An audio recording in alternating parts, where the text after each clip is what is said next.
Why is 2013 a great time to start a business? And by the way, if you haven't already got it started, you're about 6 weeks behind. We are in a very significant transitional period in business. Perhaps the most significant time I have ever seen in my 40 years of being in small business, being involved in small business.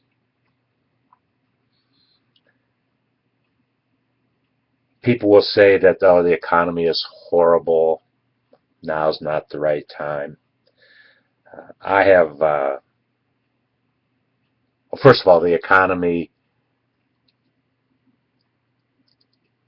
the bad thing about the economy, no question about it, and it ties into starting a business. The bad thing about the economy is that unemployment is way too high and not enough new jobs are being created. That's the real problem with the economy. Starting a new business will fix those. Absolutely, it'll fix them. New businesses getting started create 60% of new job creation in the whole, on the whole. It's always been that way, and it always will be that way. So the real way that we're going to get new jobs created, and by the way, last month, month of January, only 157,000 new jobs were created. And I say only because we need to create 300,000 new jobs every month, according to some research that the Kauffman Foundation presented us 3 years ago. So 157,000 new jobs is a great thing, but it's only half as many new jobs as need to be created. So for that reason alone, 2013 is a great year. There are plenty of opportunities. Those folks who are doing it, instead of thinking how bad it is, or who are growing their businesses, are making great things happen for the economy. They're making great things happen for themselves. I have started several businesses, and I look at starting a business a little bit differently than most folks. I don't have a great plan in mind necessarily. I have great ideas, and I then grow those ideas, test those ideas, measure those ideas. So for me, starting a business is setting some specific goals and objectives, and then creating the roadmap that will get those get that business going for me. So I indeed have created 3 or 4 new businesses in the last 18 months, 2 years, because I understand what it is to see an opportunity and pursue that opportunity. I started to realize about 3 years ago that I would have to have a great grasp on social marketing, social network technology, if I was going to develop a successful business endeavor and realize my goals and objectives. So from a pure state of the economy, now is a great time to start a business and create jobs.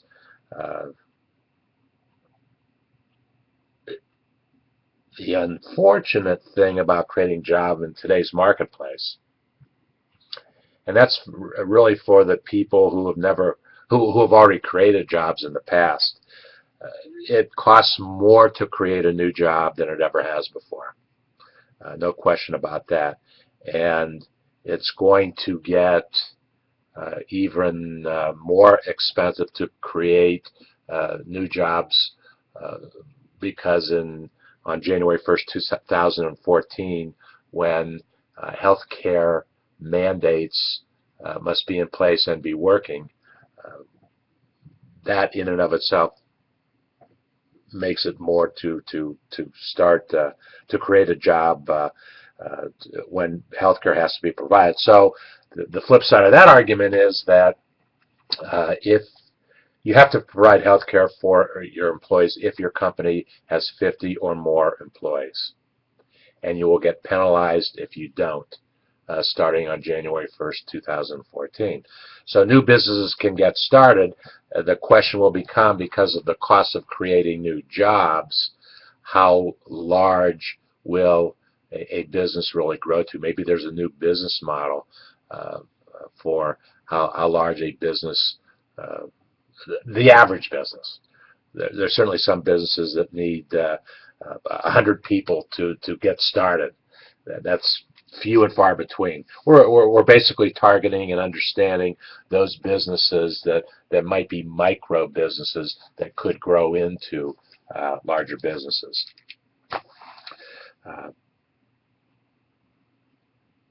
Who should start a business? For sure, baby boomers should start a business. And I find myself in the category of baby boomers, those who were born between the years of 1946 and 1964. The reason that I started to take an aggressive posture about 3 years ago to start a business was because I found that my Social Security retirement was not going to be enough to support my very, very modest lifestyle. So I said I will have to find ways to generate additional cash flow. And that's why when I really got serious in developing the social marketing, social network platform, social network technology platform that we have in davidsbarter.com. So baby boomers for sure. And also in our David's Barter community, baby boomers play an important part, not just for starting businesses, but for mentoring students of entrepreneurship who need to start businesses. The mentors, the baby boomers, have 10, 20, 30, 40 years of business experiences, either as the owner of a business or having worked for the owner of a business. So they both have business experiences and need to share those experiences with the students of entrepreneurship in true mentoring, because the students of entrepreneurship are indeed the future of entrepreneurship and new businesses getting started in this country. A very, very important theme in David's Barter community. Gen Yers.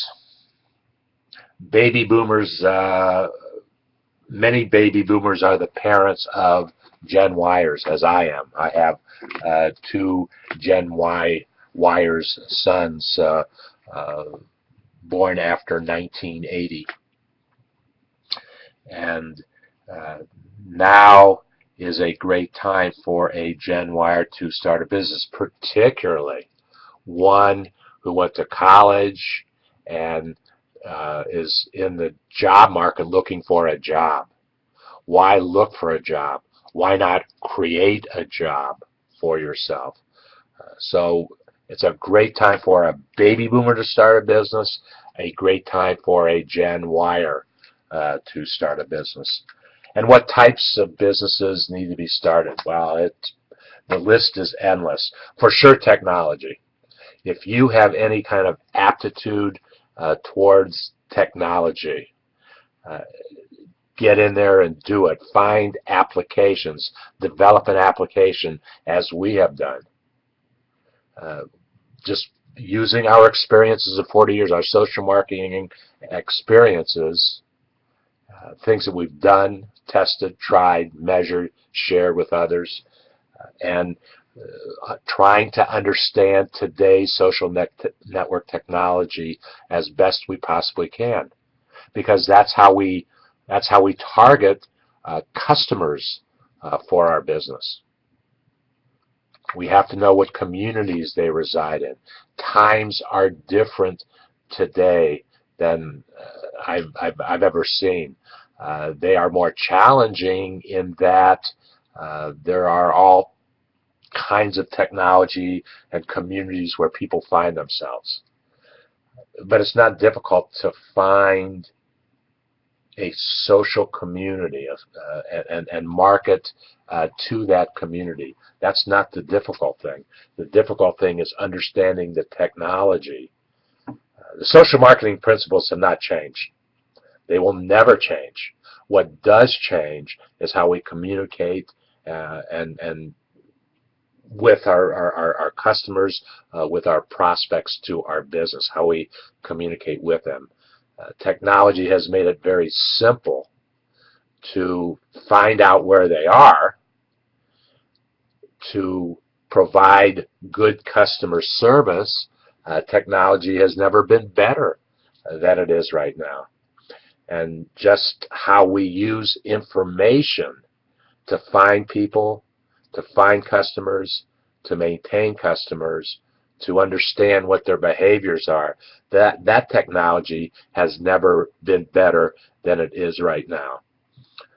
Now is a great time. So there's the technology sector. We always need products, always need new products. You know, one thing that's really amazed me is I've watched the product development and line extension, as we call it, of products with a company called Kellogg.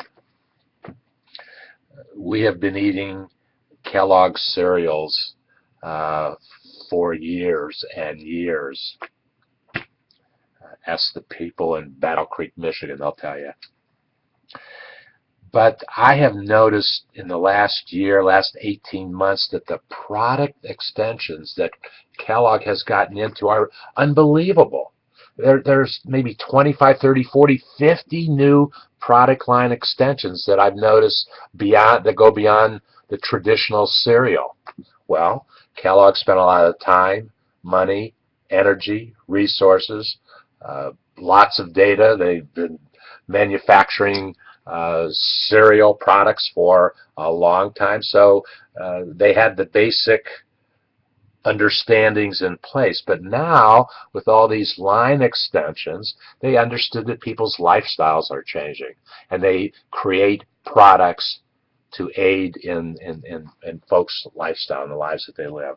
They have done a wonderful job. I'm sure there's other companies too, but for some reason, it's almost like every time I go into a supermarket, I see a new Kellogg product on the shelves. And I'm not trying to necessarily promote Kellogg products. What I'm trying to do is they understand the needs of consumers, and they're manufacturing products to meet those needs. And then services. Oh boy, there will always be a need for services. It's just understanding which ones will work the very best. In this particular YouTube, I wanted to share with you in kind of a summary a blog that I found. Where did I find it? Entrepreneur.com is where I found it. Great publication. If you own a business, have a business, or in a business, wanting to start a business, Entrepreneur Magazine is probably the best. They understand entrepreneurship, and they understand the information that people who are starting businesses need and want, or people who have businesses, how to improve your business, how to take your business to the next level. So I found this article today, actually written a couple days ago, 10 questions to ask yourself when testing a business idea, from Entrepreneur.com. And it was written by Jane Porter. Ask yourself these questions. What is my customer profile? Always have to understand who your potential customer is. What am I replacing? Are you replacing something in their lives? Are you replacing something that they already have? Are you creating something new to replace something that they already have? That's just an understanding of what folks need, what folks want, and how are you going to provide that. Number 3, how do I demonstrate this idea to others? Let's see what they actually say here. Make your idea as tangible as possible.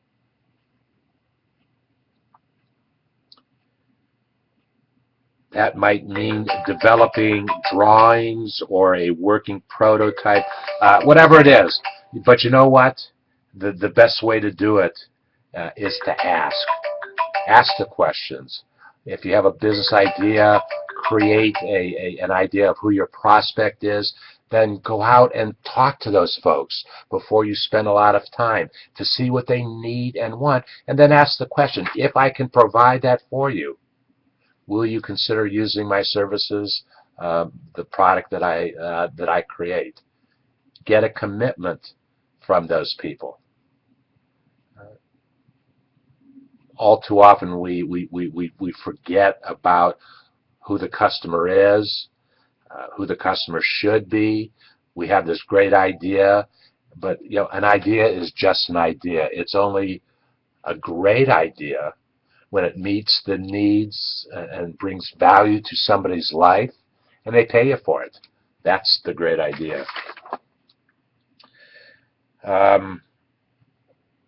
Who will I need on my team? It's a question unique to the business venture that one is pursuing. You always need, as you're starting a business and growing a business, your team, other than the folks who are actually doing the day-to-day work, if it's a product, if it's a service, manufacturing a product, to get a business started, you need a small business attorney, a small business accountant. Certified public accountant is a great one.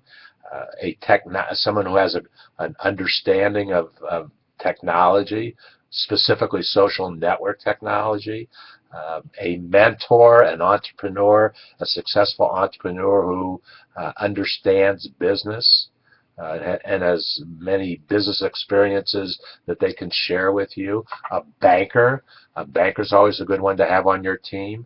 A marketing strategist is always an excellent. Wow, you won't have a business unless you know how to market that business, unless you know how to communicate what it is your business does.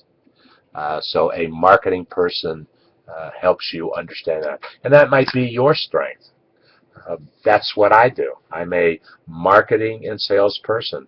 I have 40 years of experiences in marketing and sales.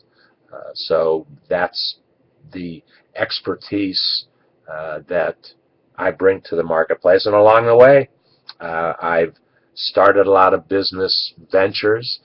I have helped other folks start businesses.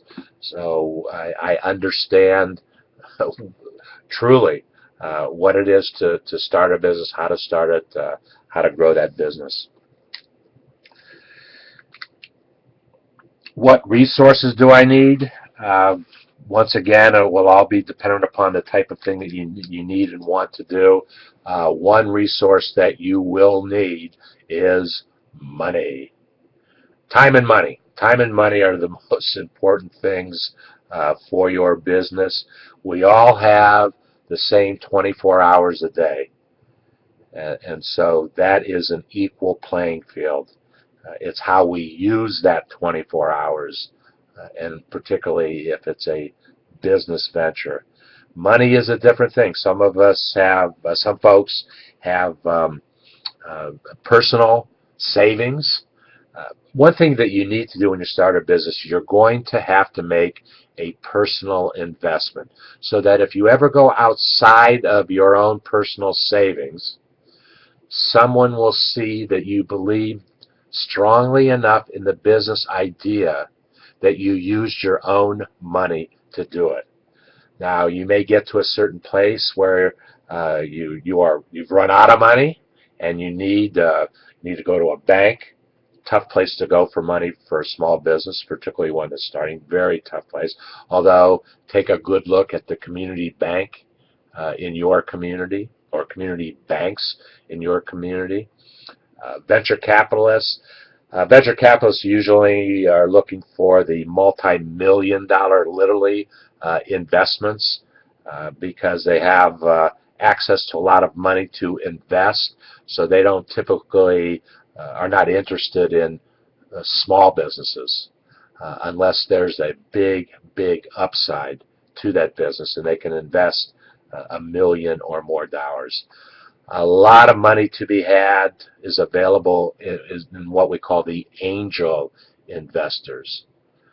Many of them entrepreneurs themselves who know what it is to be in business, and they have money to invest in future businesses because they've been successful in the business venture that they had.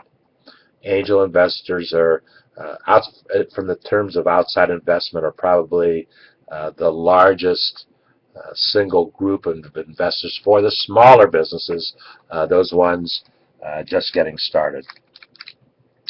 How long will your purchasing cycle be? Once again, that is something you have to understand. That is something that your team leaders, your initial team, your startup team, will help you understand. I have no experience, very little experience, in what I would call operations. So if I needed information, or if I needed expertise in the operational side of things, I would have to search out somebody and get them interested in the business, either as a working partner to the business, or someone who wants to invest in the business because of their expertise. What's a reasonable sales forecast? That is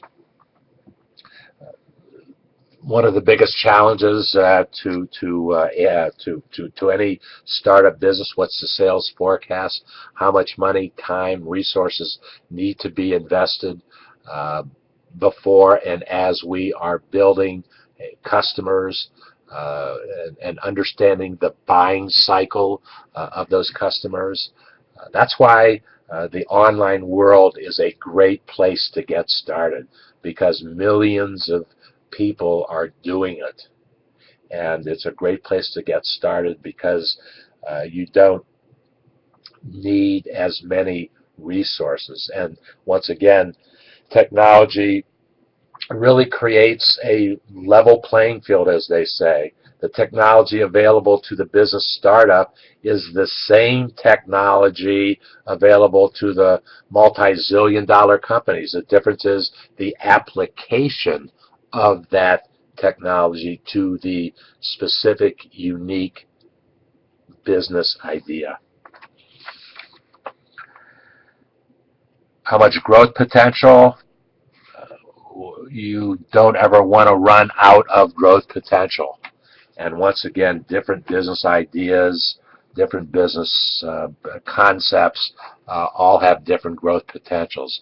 If technology is a part of the business model, an intricate part of the business model, there will always be growth potential, because technology literally is changing every second of every day.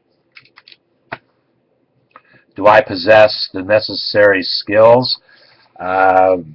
You better have a good answer to that question, and that's a good question to pose to a team of experts: the attorney, the accountant, the technology person, the business person, the successful entrepreneur, the banker, the business. I forgot to mention someone who specializes in business insurance.